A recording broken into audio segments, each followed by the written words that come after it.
네, 안녕하세요, 구독자 여러분. 오늘 인터뷰 촬영 함께 해주실 세무사님 소개해드리겠습니다. 예, 안녕하세요. 저는 위너세무회계 대표 나승리 세무사입니다. 오늘은 세무사라는 직업부터 소개하고 어떤 장단점이 있는지 또 세무사는 어떤 일을 하는지에 대해서 제가 전부 다 오픈할 예정이니까 많은 시청 부탁드립니다. 저는 세무사님의 스토리를 좀 간략하게 알고 있지만 제가 세무사님의 스토리를 모르는 그냥 구독자 입장으로서 세무사라는 직업을 내가 떠올려 봤을 때 궁금한 점들을 제가 오늘 한번 여쭤볼게요. 네, 뭐 편하게 대답해 주시면 될 것 같고, 우선 가장 궁금한 게 저는 수많은 전문직들이 있잖아요. 뭐 법무사도 있고 세무사, 뭐 감정평가사 등등 많은데 내가 왜 세무사를 준비하게 됐으며 뭐 준비하게 된 배경, 계기 뭐 그런 것들에 대해서 한번 듣고 싶습니다. 일단 제가 세무사를 선택한 이유는 제가 회계라는 과목을 되게 좋아했었고 저의 적성에도 잘 맞았습니다. 물론 이제 실무에서 배우는 것과 그 공부하는 건 이론의 차이가 있겠지만 저는 기본적으로 세무사라는 직업이 저의 성격에 잘 맞는 것 같아서 준비를 했고 지금도 돌이켜 봤을 때 세무사라는 직업을 선택한 것에 만족을 합니다. 방금 세무사라는 직업을 내가 떠올려 봤을 때 내 성격에 잘 맞을 것 같기 때문에 세무사를 내가 준비하게 되었다라고 하셨는데 어느 부분이 내 성격과 잘 맞을 것 같다고 생각하시게 되셨는지. 일단은 세무사라는 직업이 사람을 상대하는 일이다 보니까 제가 사람 만나는 걸 되게 좋아해요. 그러다 보니까 어느 정도 저는 이 직업에 맞다고 생각을 했고 제가 하는 역할이 대표님들이 뭐 매출이거나 비용 이렇게 나오는 것들을 정리해주면서 세금을 계산하는 역할을 하는데 항상 대표님들이 감사하다, 뭐 세무사님 덕분에 세금 많이 줄였다 이런 얘기를 들으면 저도 너무 기분이 좋아지기 때문에 직업 만족도가 되게 높은 것 같습니다. 그 세무사는 그럼 언제 합격하시게 된 거예요, 시험을? 제가 뭐 정확히 기억은 안 나지만 22년도 11월쯤에 합격한 것 같아요. 예, 22년도 예. 22년도에 합격을 해서 그러면은 그 23년도 초부터 이제 수습. 그쵸. 저희는 합격하자마자 바로 수습을 가게 됩니다. 그러면은 그때 이제 취업을 바로 하신 거예요, 수습 끝나고? 아니요. 일단 저희가 수습 절차부터 설명드리면 네네. 6개월 동안 의무적으로 아, 교육을 받아야 6개월? 네, 돼요. 네. 이제 교육을 안 받으면 네. 세무사라는 호칭을 쓸 수가 없습니다. 음, 근데 이제 의무적으로 받는 교육이다 보니까 음, 사실 어떤 수습 세무사를 가느냐가 음, 저의 인생을 좀 많이 바꾸는 것 같아요. 저는 사실 수습 세무사를 이제 두 군데서 했었어요. 근데 각자의 장단점이 있었고 이런 경험들을 통해서 제가 발전을 한 게 명확히 보이니까 어떤 사무실을 선택하느냐가 세무사로서의 성공이 어느 정도 달려 있다고 보시면 좋을 것 같습니다. 어떤 사무실에서 내가 취업을 해서 일을 배우느냐에 따라가 세무사로서의 성공 여부를 좌우한다고 하셨는데, 그러면 그 사무실을 고를 때 뭐 어떤 사무실이 좋고 어떤 사무실은 안 좋은 거예요? 일단 저희가 수습 세무사랑 근무 세무사랑 좀 다르게 봐야 돼요. 음, 수습 세무사는 내가 이제 세무사 아무리 세무사라고 하지만 아무것도 모르거든요. 처음부터 다시 배워야 되는데 음, 제 기준으로 주변 동기들과 얘기를 나눠봤을 때 대표 세무사가 좀 젊고 열정이 있으면 음, 대부분 거기 밑에서 잘 배우기 때문에 괜찮은 것 같아요.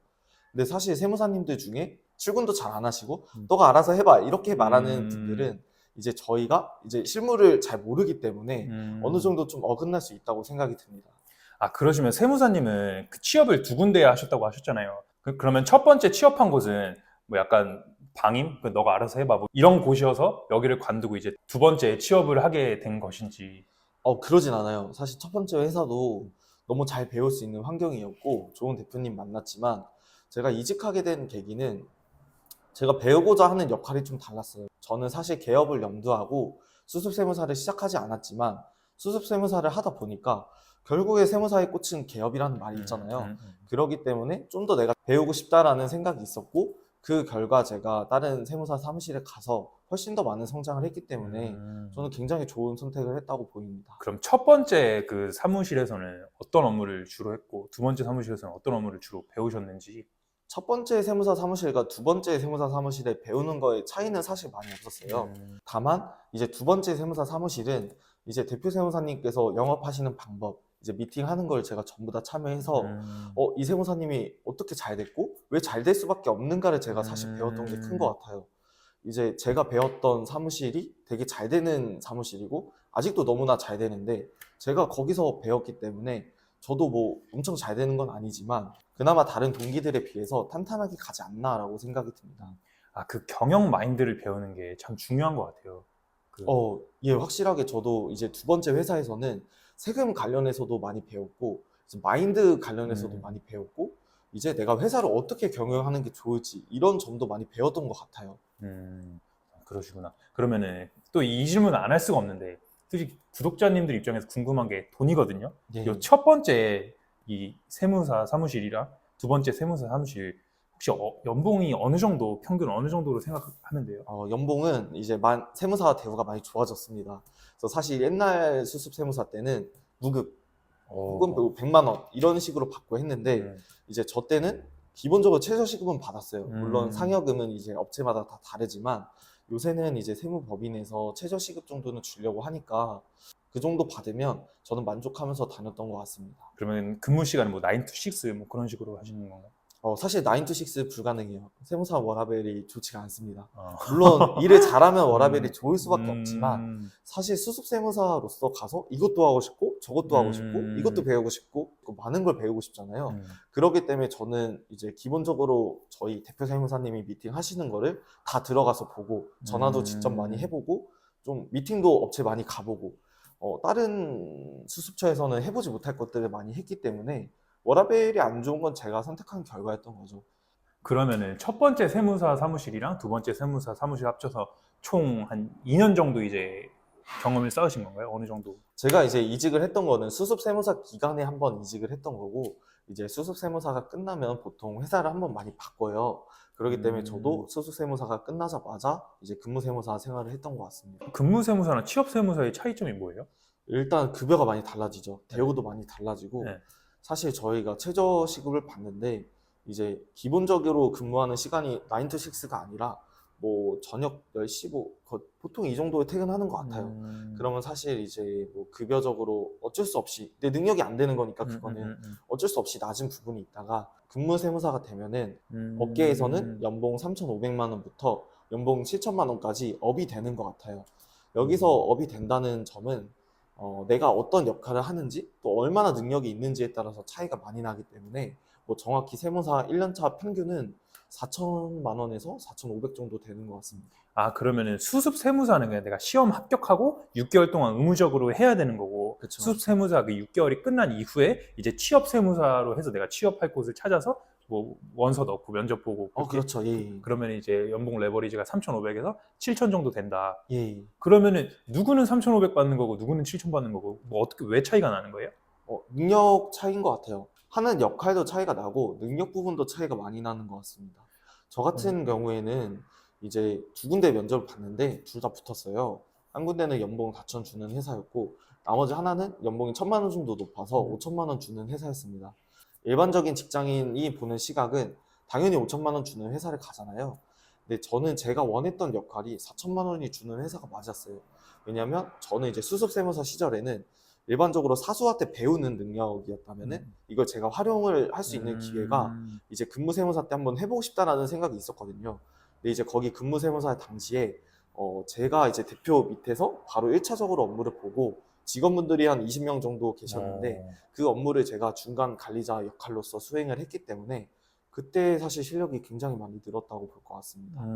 그러면 또 궁금한 게 사실 법무사라는 직업은 합격을 하면은 이제 수습만 거친 다음에 대부분 다 개업을 하시거든요. 바로 네. 뭐 개업 자격증이라고 할 수 있는데 세무사님들은 어떻게 바로 개업하시는 분들이 많이 없으시고 다 대부분 취업을 먼저 하시는 건가요? 이게 사실 경우에 따라 너무 달라요. 일단 저희 세대가 MZ 세대이기 때문에 이제 이전에는 3년 정도 하고 개업을 해야 된다라는 말이 굉장히 업계에서는 좀 순응이 되는 말이었는데 지금은 사실 수습 끝나자마자 개업하시는 분들이 훨씬 많은 것 같습니다. 그럼 세무사님은 다시 내가 과거로 돌아간다면 바로 개업을 하실 거세요? 아니면 취업을 그냥 이대로 그냥 그대로 한 번 더 해보고 싶으신지? 저는 바로 개업할 것 같아요. 바로? 왜냐면 수습 시절에 너무 잘 배웠고 제가 이제 개업을 한 지가 얼마 안 됐잖아요. 근데 진작에 할 걸 빨리 했었으면 더 좋았을 텐데라는 생각을 정말 많이 하는 것 같습니다. 그러면 이렇게 취업을 했을 때 뭐 장점이라던가 뭐 단점 같은 게 좀 있을까요? 장점은 일단은 안정된 급여가 있고 두 번째는 내가 해보지 못할 업무를 많이 하는 것 같아요.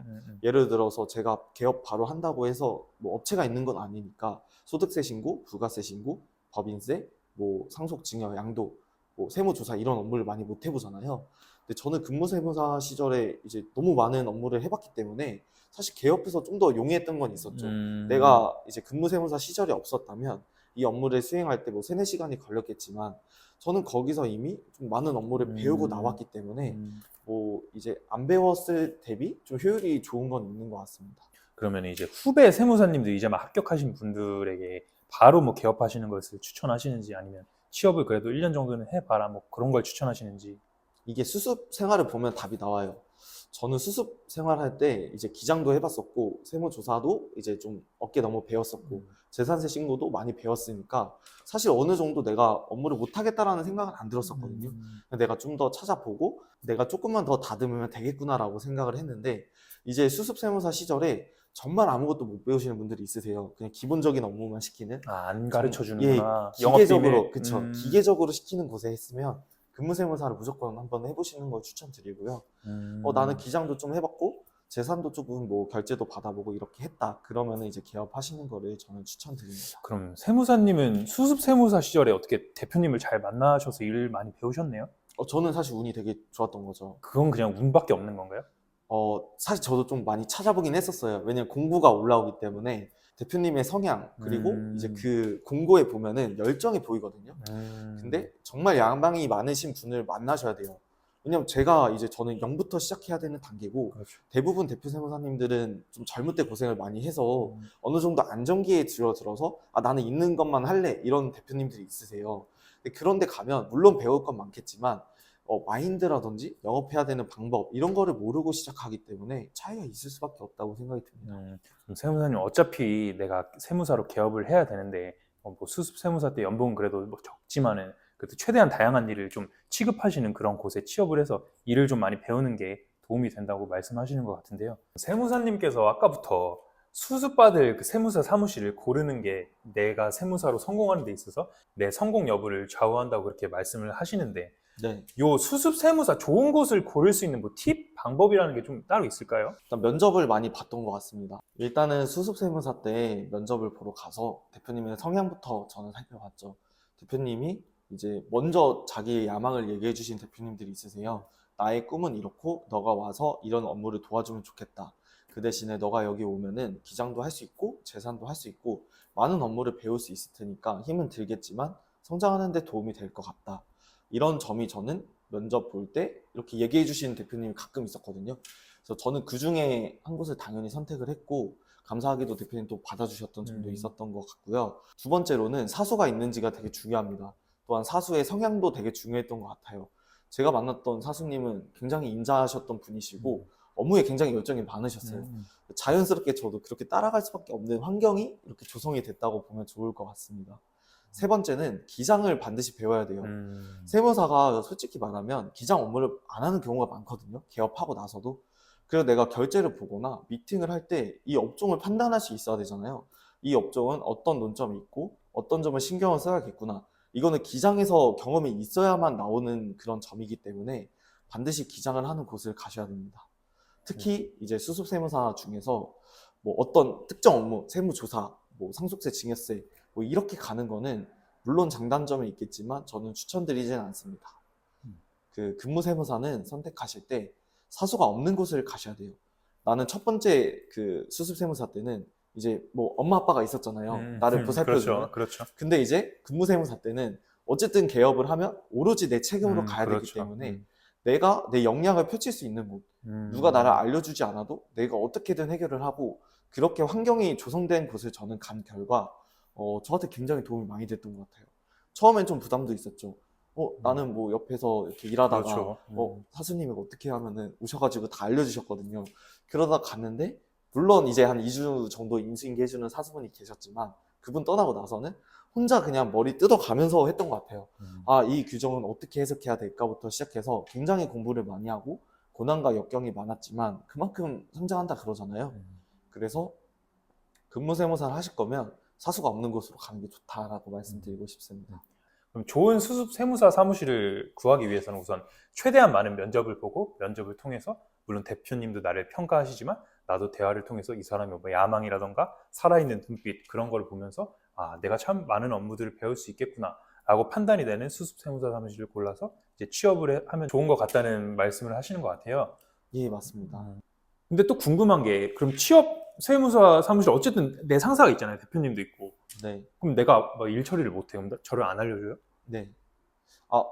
아니, 질문 주신 거죠? 네. 아니, 그러진 않아요. 근데 이제 제가 다녔던 근무 세무사 거기 사무실은 대표님 좀 전적으로 믿어주시는 분위기였어요. 너가 한번 해봐. 결제는 내가 해줄게. A부터 Z까지 해봐. 결제는 내가 할게. 그럼 이제 제가 사실 수습 세무사 때는 A부터 Z까지 못 하잖아요. 그렇죠. A부터 뭐 B 갔다가 다시 A로 돌아가는 경우도 있고. 그래서 이제 조금 나의 역량에 대해서 좀 걱정이 됐었다면 거기서는 아무래도 저는 근무 세무사로 이제 온 거니까 너가 한번 공부해서 해봐 이렇게 해서 제가 좀 여유 있게 이렇게 했던 점이 좀 좋았던 것 같고 그런 세무법인이 많지가 않거든요. 사실 6개월 한 세무사한테 너가 A부터 Z까지 해봐 이거는 그렇죠. 쉽지가 않은데 거기 대표님께서는 연세도 있으셨고 사실 사업 확장에는 목적을 두는 세무법인 아니었어요. 이제 있는 거 지키고 나는 이대로만 해도 좋아. 근데 너가 와서 여기 업체들 잘 관리해줬으면 좋겠어. 약간 이런 분위기니까 거기서는 제가 업무가 그렇게 많지도 않아서 좀 여유 있게 처리를 했던 것 같습니다. 아, 그럼 수습 세무사 사무실은 내가 A부터 Z까지 하는 그 과정에서 일일이 좀 디테일하게 코칭을 해주는 사무실이 좋고, 근무 세무사 사무실은 A부터 Z까지 하는데 아무 관여를 하지 않다가 마지막에 내가 제출한 결과물을 보고 그냥 최종 컨펌만 좀 해주는. 그렇죠. 근데 확실한 거는 그런데 찾기가 쉽지가 않습니다. 왜냐면 저도 좀 운이 좋았던 게 그때 이제 이직 시기가 좋지가 않았어요. 그래서 면접을 볼 수 있는 곳이 많이 없었고 면접 2군데를 봤는데 첫 번째는 제가 사수가 없다는 게 되게 놀랐어요. 보통 근무세무사 가더라도 사수가 분명히 있거든요. 근데 여기는 제가 다 해야 된다는 거예요. 물론 부담스러웠지만 돌이켜 반대로 생각해보면 내 역량을 키울 수 있는데 엄청난 도움이 되겠구나. 그래서 감사하게도 이제 입사하게 됐었죠.